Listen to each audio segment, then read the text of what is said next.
নমস্কার সমস্ত বিশ্ব রাশি এবং বিশ্ব লগ্নের মানুষকে আমার প্রণাম। 2026 সাল বিশ্ব রাশির জন্য অনেক কিছু শুভ ওয়েট করে আছে। কোন কোন বিষয়ে বিশ্ব রাশির জন্য বিরাট ভালো? কারণ প্রথমেই বলি যে গ্রহরাজের সর্বশ্রেষ্ঠ জায়গায় বিশ্ব রাশি এখন অবস্থান করছে।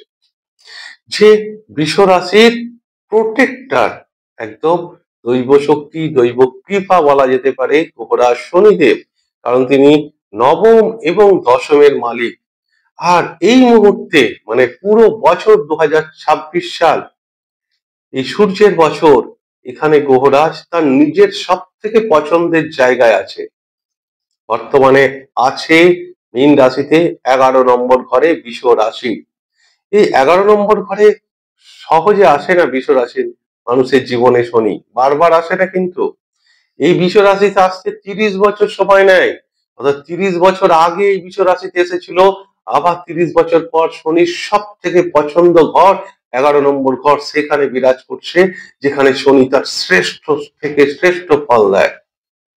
শুধু তাই না, এটা একরকম বৃষ রাশির গোল্ডেন টাইম বলা যেতে পারে। কারণ রাহু তার বেস্ট জায়গায় আছে। রাহু जिसके 10 में दुनिया उसके बस में। তাহলে রাহু দশমে আছে, কর্মস্থানে আছে। কর্মের ক্ষেত্রে রাহু ইলিউশন রোম, সে যে পাওয়ার, সে যা কাজ করতে পারে বাকি কোনো গ্রহ করতে পারে না। ওই জন্যই তো কর্মস্থানে রাহুর উপরে কোনো গ্রহ নেই। কারণ রাহুর এটা একটা শ্রেষ্ঠ জায়গা, দশম ঘর, মানে কর্মের ঘর। কর্মের জন্যই রাহু ফেমাস। তাহলে চলুন, ভিডিওটা শুরু করার আগে আপনাদের কাছে আমার আন্তরিক অনুরোধ, যারা প্রথম এই চ্যানেলটি দেখছেন এবং চ্যানেলটিকে এখনো পর্যন্ত সাবস্ক্রাইব করেননি, অনুগ্রহ করে চ্যানেলটিকে সাবস্ক্রাইব করে দেবেন। এইবার দেখুন, বৃষ রাশির তো সবার ভালো যাবে সেটা একদম আমি বুক ফুলিয়ে বলতে পারি না। কারণ কত কোটি বৃষ রাশির মানুষ আছে। এত কোটি বৃষ রাশির মানুষের মধ্যে সবার সমান ফল যাবে না কেন? তার কারণ হচ্ছে বৃষ রাশির 3টে নক্ষত্র আছে: কৃত্তিকা, রোহিণী, মৃগশিরা। কৃত্তিকা সূর্যের নক্ষত্র, রোহিণী চন্দ্রের নক্ষত্র এবং মৃগশিরা মঙ্গলের নক্ষত্র। তা এই যে 3টে আলাদা আলাদা নক্ষত্র আছে, প্রত্যেকটা নক্ষত্রের মানুষের জীবন আলাদা আলাদা যাবে। হ্যাঁ, এইবার বৃষ রাশির সব থেকে ভালো কি কি হতে পারে এই 2026 সালে সূর্যের বছরে? প্রথমেই আর্থিক স্থিতি নিয়ে আলোচনা করাই ভালো। কারণ দেখুন, বৃষ রাশির এতদিনে মানে ঠিক অর্থ ঘরে বসে থাকবে বৃহস্পতি বছরের ঠিক 5টা মাস। অর্থাৎ জুন মাসের 6 তারিখে বৃহস্পতি আপনার তৃতীয় ঘরে চলে যাবে। বৃহস্পতি একদিকে অষ্টমপতি আর আবার একাদশপতি হয়ে অর্থ ঘরে আসছে। মানে আর্থিক শ্রীবৃদ্ধি আপনার উত্তরোত্তর বৃদ্ধি পাবে। জুন মাসের 6 তারিখ পর্যন্ত তো আর্থিক কোন রকম সমস্যা বৃহস্পতি দেবে না। হ্যাঁ, মার্চের 11 তারিখ পর্যন্ত বৃহস্পতি রেট্রোগেট অর্থ ঘরে। সেখানে কিছু বৃষ রাশির মানুষরা স্ব ইচ্ছায় তাদের ফান্ড ব্রেক করতে পারে, অর্থাৎ সঞ্চিত অর্থ কেউ আপনার এফডি ছিল সেগুলো ভাঙতে পারে। আবার কারো ধরুন শুধু মিউচুয়াল ফান্ড বা যেখানে যে টাকা জমা আছে শেয়ার মার্কেট, সেখান থেকে ভেঙে কিছু প্রপার্টিতে ইনভেস্ট করতে পারে, অন্য জায়গায় ইনভেস্ট করতে পারে, সেখানে তার প্রফিটের জন্য বা কোনো শুভ কাজে ব্যয় করতে পারে, কারো বিয়ের জন্য। এরকম কিছু মার্চের মধ্যে তার আর্থিক এক জায়গা থেকে ব্রেক করে অন্য জায়গায় সেখানে ইনভেস্ট করতে পারে, খরচও করতে পারে। এই একটা যোগ। কারণ বৃহস্পতি রেট্রোগেট থাকবে মার্চের 11 তারিখ পর্যন্ত। এই বৃহস্পতি 2026 সালে তিনবার এদিক ওদিক যাওয়া আসা করবে। ঠিক জুন মাসের 6 তারিখ থেকে অক্টোবরের 10 তারিখ পর্যন্ত কর্কট রাশিতে থাকবে উচ্চ অবস্থায় থার্ড হাউসে বৃহস্পতি। হ্যাঁ, থার্ড হাউসে বৃহস্পতি, সেই বৃহস্পতির এটা মরণ কারণ স্থান, তৃতীয় ঘর। এখানে পরিশ্রমের ঘর। বৃহস্পতি জ্ঞান, পাণ্ডিত্য, পড়াশোনার, বুদ্ধির কারক। সে ব্রেন খাটানোর লোক, সে দৈহিক পরিশ্রম কি করবে? সেই কারণে এইটা দৈহিক পরিশ্রম এখানে শনি, মঙ্গল, সূর্য অত্যন্ত ভালো রেজাল্ট দেয় এই 3 নম্বর ঘরে। কারণ এটা পরিশ্রমের ঘর। আর এগুলো পরিশ্রমের গ্রহ। রাহু শনি, মঙ্গল, সূর্য অত্যন্ত ভালো রেজাল্ট দেয়। এখানে শুক্র, বৃহস্পতি, চন্দ্র এরা কিচ্ছু করতে পারে না, এরা সব বুদ্ধির খেলা। তাই বৃহস্পতি এই সময়টা একটু নেগেটিভ দিলেও, কিন্তু যেহেতু আপনার অষ্টমপতি তৃতীয় ঘরে আসবে, তাই এখানে থার্ড হাউস হচ্ছে কমিউনিকেশন। এখানে বৃহস্পতি কি কি শুভ জিনিস দিতে পারে দেখুন, কমিউনিকেশন, মার্কেটিং স্কিল, অর্থাৎ যারা মার্কেটিং করে তাদের জন্য এই বৃহস্পতি আবার খুব ভালো রেজাল্ট দেবে। যারা সোশ্যাল মিডিয়ায় ইউটিউব ভিডিও বানায়, ফেসবুকে ভিডিও বানায়, আর সোশ্যাল মিডিয়াতে কাজ করে বা গ্ল্যামার জগতে কাজ করে, তাদের জন্য খুব ভালো রেজাল্ট দেবে। যারা লেখনী, রাইটিং স্কিল, কবিতা, নাটক, উপন্যাস লেখে, লেখালেখি করে, খুব ভালো রেজাল্ট দেবে বৃহস্পতি এখানে। এছাড়াও বৃহস্পতি এখানে আপনার জীবনে এমন কোনো ব্যক্তির এন্ট্রান্স হবে বা যার সঙ্গে আপনার পরিচয় হবে, সেই ব্যক্তির সাপোর্টে আপনার কেরিয়ারে কোনো চেঞ্জেস বা বিজনেসের কোনো কিছু ইনভেস্ট করা, নতুন কোনো বিজনেস মানে কোনো প্রোডাক্ট লঞ্চ হয়েছে সেখানে নতুন করে ইনভেস্ট করা, ডিলারশিপ নেওয়া, এই ব্যাপারগুলো বিজনেসে বৃহস্পতি এই ব্যাপারগুলো খুব ভালো রেজাল্ট দেবে, কারণ বৃহস্পতি এখানে উচ্চ অবস্থায়, তুঙ্গ অবস্থায়। তাই থার্ড হাউস রিলেটেড ভীষণ ভালো দেবে। যারা ট্যুর ট্রাভেল বিজনেস করে, যারা ছোট ছোট OLA, Uber, Flipkart, Amazon, Zomato এতে ডেলিভারি করে, সার্ভিস দেয়, পরিষেবা দেয়, তাদের জন্য এই জায়গাটা ভীষণ ভালো। যারা নাইট গার্ড করে, সিকিউরিটি গার্ড, সুপারভাইজারের কাজ করে, তাদের জন্য এই থার্ড হাউস বৃহস্পতি ভালো রেজাল্ট দেবে। এবার আসি একটু নেগেটিভ, চতুর্থ ঘরে কেতু মহারাজ বসে থাকবে। তাই মাকে নিয়ে খুব একটা ভীষণ পজিটিভ যে আশা করা যায় না। এক, কিন্তু অক্টোবরের 10 তারিখের পর সেটা ভালো, বৃহস্পতি চলে আসবে। এক, সে কেতুর সঙ্গে বৃহস্পতি থাকলে কেতু আর নেগেটিভ রেজাল্ট দিতে পারে না। কিন্তু এইবার বৃষ রাশির এই 2026 সালে যখনই নতুন গাড়ি কিনতে চাইছে, প্রপার্টিতে ইনভেস্ট করতে চাইছে, নতুন ফ্ল্যাট কিনতে চাইছে, যখনই প্রপার্টি রিলেটেড ব্যাপারে ইনভেস্ট করবে, একটা জিনিস খেয়াল রাখতে হবে যে কাগজপত্র, পেপার যেন ঠিক থাকে। প্রমোটারকে আপনি টাকা দিলেন, বুকিং করলেন, কিন্তু সঠিক সময়ে আপনি তার হ্যান্ড ওভার পাবেন না, হয়তো ঘোরাতে পারে, সমস্যা আসতে পারে। জমি জায়গা নিয়ে যাদের আত্মীয় স্বজনের সঙ্গে কেস চলছে, ধরুন বাড়ির এটা সুখের ঘর, ডোমেস্টিক হ্যাপিনেসের ঘর, আত্মীয় স্বজনের ঘর, তো এখানে ধরুন আপনার কাকা জ্যাঠা বা দূর সম্পর্কে কোনো রিলেটিভের সঙ্গে কোর্ট কেস নিয়ে জমি জমা ব্যাপারে কিছু সমস্যা ক্রিয়েট হতে পারে ফোর্থ হাউসে কেতু। এইটা কেতুর ব্যাপারটা একটু নেগেটিভ আছে এখানে।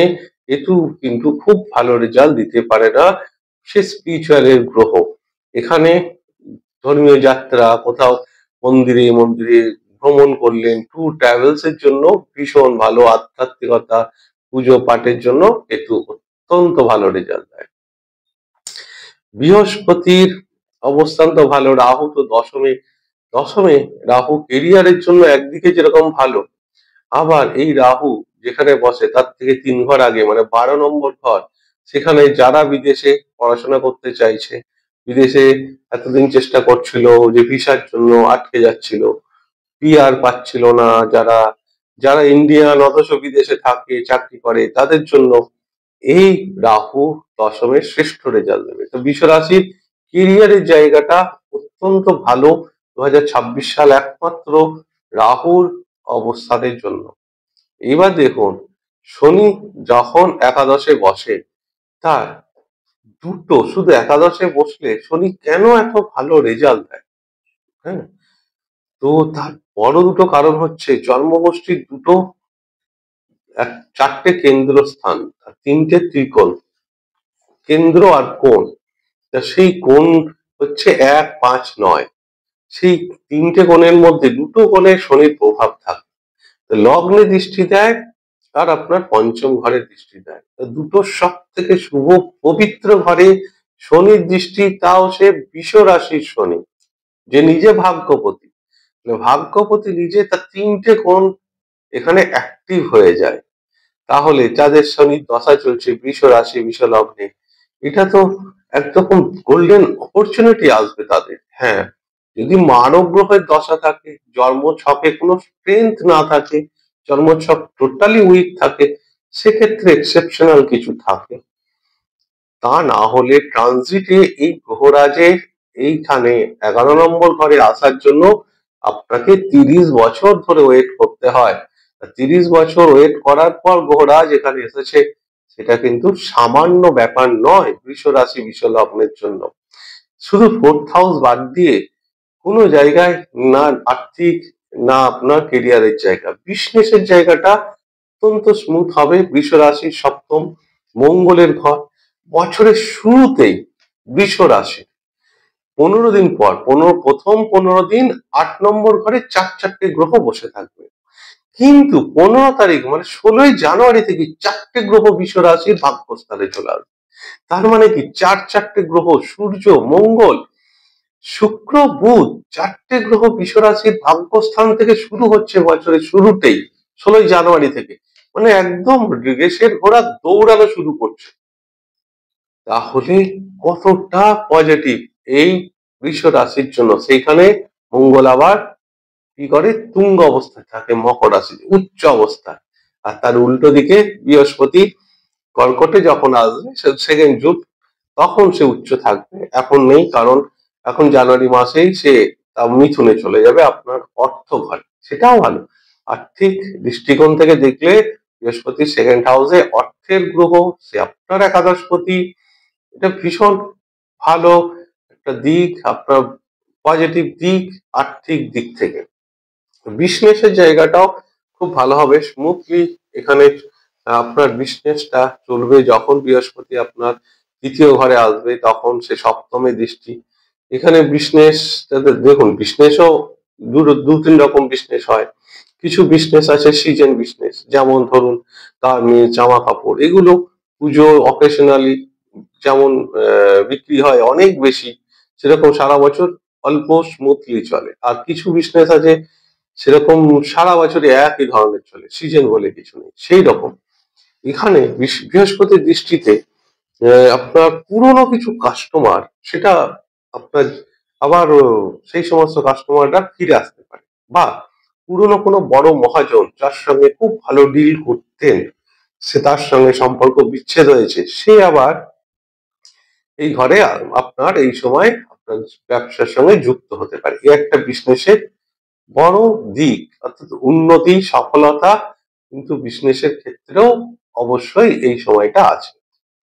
এডুকেশন, হেলথের জায়গাটা খুব একটা বড় ধরনের নেগেটিভ কিছু নেই। শনির দৃষ্টি লগ্নে আছে, তাই ছোটখাটো কোনো কিছু ইস্যু হলেও সেটা নেগলিজেন্সি না করাই ভালো, ডাক্তারের পরামর্শ নেওয়াই ভালো। তা না হলে এমনি মারক গ্রহের দশা না থাকলে আপনার ওভারঅল হেলথের বড় ধরনের নেগেটিভ কিছু নেই। হ্যাঁ, এখানে যখন শনি বক্রি হবে জয়েন্ট পেন, বাত, আর্থ্রাইটিস, লিগামেন্টের সমস্যা, হাঁটুর সমস্যা, ব্যাক পেন, স্পন্ডালাইসিস, এই ধরনের রোগ কিছু দিতে পারে শনির দৃষ্টি লগ্নে থাকার জন্য। এছাড়া এডুকেশন, সন্তানের জায়গাটা, এডুকেশনের জন্য বৃহস্পতি এডুকেশনের কারক, পঞ্চম ঘর আপনার বৃষ রাশি, সেখানে বুধ মহারাজ, সে তো 18 দিন পর পর রাশি পরিবর্তন করবে। তাই বৃহস্পতি যখন আপনার সেকেন্ড ঘরে থাকছে, তাহলে এডুকেশনের জায়গা খুব খারাপ এখানে নেই। ছাত্রদের জন্য আহ ভালো যোগ একটা, কারণ শনির একটা পঞ্চম মানে সপ্তম দৃষ্টি আপনার এডুকেশনের ঘরে, সন্তানের ঘরে পড়ছে। যেহেতু বৃষ রাশি শনি যোগকারক গ্রহ, ভাগ্যপতি, তার দৃষ্টি মানে পঞ্চমে থাকা, এটা অত্যন্ত ভালো। অন্য লগ্নের ক্ষেত্রে, রাশির ক্ষেত্রে আলাদা ব্যাপার ছিল, কিন্তু যেহেতু বৃষ রাশি, তাই সন্তান মানে অনেক দিন ধরে যারা সন্তানের আশা করছিলেন, প্রত্যাশা করছিলেন, সন্তান হচ্ছিল না, তাদের জন্য কিন্তু এটাই গ্রহরাজ শনিদেবের আশীর্বাদ। আর এই শনির দৃষ্টি, তাই কম্পিটিটিভ এক্সাম, হায়ার এডুকেশনের জন্য, বিশেষ করে যে আপনার যারা আইটি সেক্টরে, যে ইঞ্জিনিয়ারিং লেভেলে যে কোনো ইঞ্জিনিয়ার হতে পারে তারা, সে civil, electrical, electronics, mechanical, IT সেক্টরে যারা আছে ভীষণ ভালো। কারণ এক তো রাহু দশমে, সেকেন্ড শনি একাদশ। এই দুটো যোগের জন্য এই বছর বৃষ রাশির IT sector, engineer sector, computer science ইঞ্জিনিয়ারের সেক্টরে যারা আছেন ভীষণ ভালো। বিশেষ করে বিদেশে যাওয়ার তো প্রবল যোগ তৈরি করবে আইটি সেক্টরে। যারা নতুন করে এই আপনার জয়েন করবে সেই সময় তাদের জন্য কিন্তু অত্যন্ত ভালো। তবে ডিসেম্বর থেকে, ডিসেম্বরের 15 থেকে জানুয়ারির ঠিক 15 একটু সাবধান, কারণ অষ্টম ঘরে মঙ্গল, সূর্য, বুধ এবং শুক্র এবং অষ্টমে শনি মঙ্গলের দৃষ্টি বিনিময় যোগ। এটা একটা বিরাট নেগেটিভ। ডিসেম্বরের শেষ থেকে জানুয়ারির 15 বৃষ রাশিকে প্রচন্ড ভাবে খেয়াল রাখতে হবে। অষ্টম ঘরে এতগুলো গ্রহ, তারপরে সেই অষ্টমের শনির দৃষ্টি আর মঙ্গলের দৃষ্টি চেঞ্জ হচ্ছে, শনি মঙ্গলের দৃষ্টি বিনিময়। এটা বৃষ রাশি, বৃষ লগ্নে এই 15-20 দিন খুব সাবধানে থাকাটাই ভালো, কারণ বিপদ বলে আসে।